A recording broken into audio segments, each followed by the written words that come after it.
Well, holy cow, we are blowing through stretch goals for Thorneycroft SA80 way faster than I expected we would, for sure. I'd say we're going through them faster than the SA80 itself failed reliability trials. The one that we have currently gotten to is a stretch goal to add a bunch of biographical material on some of the individual designers behind some of these bullpup rifles. So I think really the question is, are these interesting people? Like, do we care, Jonathan? Do we care? Who are these guys? I think the interesting thing about the I said British small arms development, but of course it's true of every country. Is the trend is kind of from mad inventors through to maybe individual notable guys with some military connections or something who manage to get their design, or maybe they're part of an arsenal, but there's one person. Stoner, Browning, people like that. And then over time we move toward design by committee, which can be a good thing, Kalashnikov, or it can be a bad thing, SA80. So we start out with the Victorian, Edwardian gentleman inventors and these are probably the best ones. We kind of spoil it a bit early in terms of the human story aspect, which is really what these boxes that we want to add in are all about.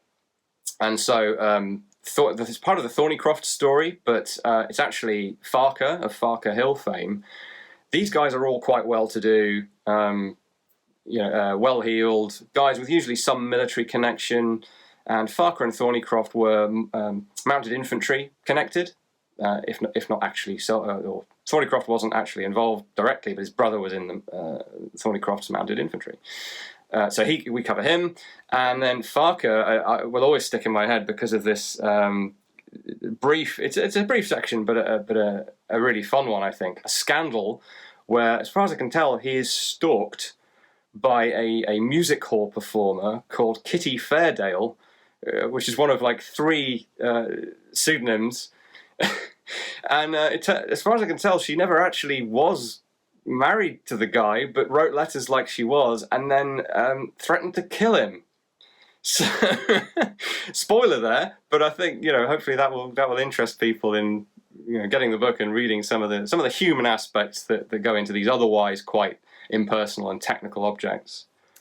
That sounds, frankly, like something straight out of a Sherlock Holmes novel, and the time period's right too. What about the later guns? What about the EM series? So right in the middle of the story of how inventors relate to British firearms or British bullpup firearms is this flurry of activity in sort of 1944, and then this is by this time we've already got Czechs, Poles, Belgians joining the design teams, and it's actually noted at the time that we don't have much British sort of native expertise, and that these guys are very valuable and very helpful. And some of them stay with us after the war. They're working on all sorts, from the Polston like mini artillery piece, effectively, to some of these small arms. And Stefan Januszewski, who renames himself Stefan Kenneth Jansen, sorry, he's probably our longest and arguably most important bio that we want to put into the book. And I've tried to scrape together all of the known information about this guy, because there are bits here and there. Thomas Dugolby's book has some, including a nice account from the papers of the time. Well, I've included that as well, but we've gone a bit deeper and a bit wider to try and flesh out who these guys were, what their story was, especially Jansen, because he's so important to the story of British bullpups. And then he has this, I nearly said afterlife there, but that sounds a bit morbid. But he does then go to America and is involved in the design of some interesting weapons in America. I'll say no more because I don't want to spoil it too much. And then to kind of finish up, and this was a challenge for me to actually identify one individual associated with the Enfield Weapons System / SA80, because that really was a committee operation and none too successful the first time round. So, who do you find? Who do you sort of try to flesh out? And I went with Pat Ewing, who I've spoken to. He's a lovely chap.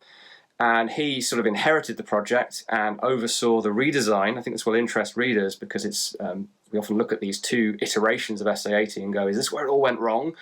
Well, I kind of comment on that in the book as best I can. But so he oversaw the redesign from that sort of svelte-looking, slightly more slightly more capable looking. Was it really? Well, read the book. The redesign from that into the big boxy, clunky looking SA80 that we actually got. So he's the guy I chose for that. And where possible, we're trying to find images as well. Well, if you think any of that sounds interesting, and I certainly do, you should definitely check out the Kickstarter that we have going for the pre-sale of Jonathan's book, Thorneycroft to SA80, The History of British Bullpup Firearms, 1901 to 2020.